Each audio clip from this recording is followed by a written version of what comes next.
আজকে আমি কিছু ডিসকাস করতে চাই লিঙ্গ কি করে সাইজ বাড়ানো যায়, মানে পেনাইল এনলার্জমেন্ট।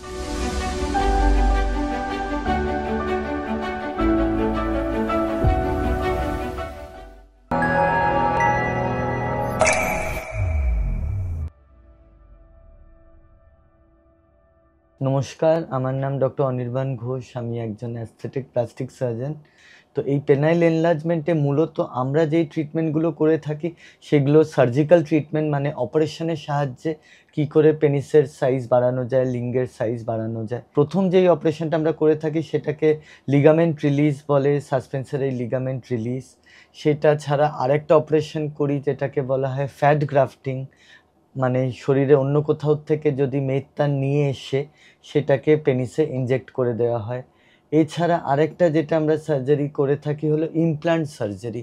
এই ইমপ্লান্ট সার্জারিটা খুব নতুন একটা বিষয়, যেটা 2-3 রকমের আমাদের ইমপ্লান্ট পাওয়া যায়। কিছু ইমপ্লান্ট স্যালাইন ইমপ্লান্ট হয়, কিছু ইমপ্লান্ট সিলিকন ইমপ্লান্ট হয়। এই ইমপ্লান্টগুলো ছোট্ট একটা ছিদ্র দিয়ে কেটে পেনিসের মধ্যে এটা ইনজেক্ট করে দেওয়া হয়, যেটাতে কি যখন আপনার ইরেকশনের দরকার হবে তখন আপনি ইরেক্ট করতে পারেন। এইটা এক রকমের ইমপ্লান্ট। আরেকটা হলো কিছু ইমপ্লান্ট যেটা আপনি ইরেকশন না চাইলেও ওটা সবসময় একটা রিজিড কন্ডিশনে থাকে। তো এইগুলো হলো সার্জিক্যাল প্রসিজার। এছাড়া আরেকটা নন সার্জিক্যাল প্রসিজার যেটা আছে সেটা হলো পিনাইল ফিলার্স বলে কিছু ওষুধ পাওয়া যায়, যেটা পেনিসের মধ্যে ইনজেক্ট করে দিলে পেনিসের সাইজটা একটু বৃদ্ধি হয়।